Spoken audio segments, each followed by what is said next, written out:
Déclarer des choses que vous ne pouvez pas prouver, ce n'est pas une bonne idée. Gardez bien dans vos archives tout ce que vous déclarez et vérifiez avant de soumettre. Je m'appelle Q Digo et je suis avocate qui pratique le droit de l'immigration canadienne. Notre bureau est basé à Montréal. Je fais confiance à mes clients, mais je ne peux travailler que sur des documents documentaires ou ce qui est officiellement inscrit au dossier. Par exemple, dans ma pratique, je vois souvent cette situation.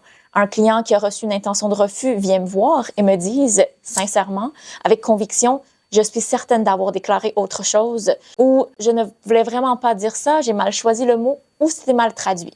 Voici quelques situations où un dossier d'immigration peut se fragiliser. Par exemple, la demande en ligne est déjà remplie. Il n'est plus possible de mettre à jour tous les champs ou tous les renseignements qui sont inscrits. Ou même si nous pouvons mettre à jour la demande, il y a toujours une trace de laisser avec la date de signature d'avant parce que vous avez quand même déclaré de façon solennelle à cette date un autre renseignement. Donc, même si vous croyez juste avoir trompé ou vous avez agi de bonne foi, les agents d'immigration ne peuvent pas toujours baser leur évaluation juste sur votre bonne foi. Ils se basent sur des preuves documentaires complètes et concrètes. Une autre situation. N'oubliez pas, les agents d'immigration ne lisent pas seulement ce que vous déclarez, mais aussi vos documents.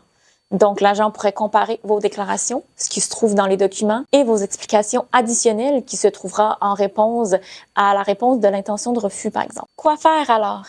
N'oubliez pas de conserver une copie de tout ce que vous déclarez au fur et à mesure que vous remplissez les formulaires et comparer avec ce qui se trouve dans vos documents ou des anciennes déclarations dans le cadre d'une autre demande. La conformité est clé. Quand il y a une contradiction ou une non-conformité, ça peut soulever des doutes et pousser votre dossier vers le refus ou même une interdiction de représenter le dossier pour fausse déclaration. Avant d'envoyer votre demande aux autorités d'immigration, retenez ceci.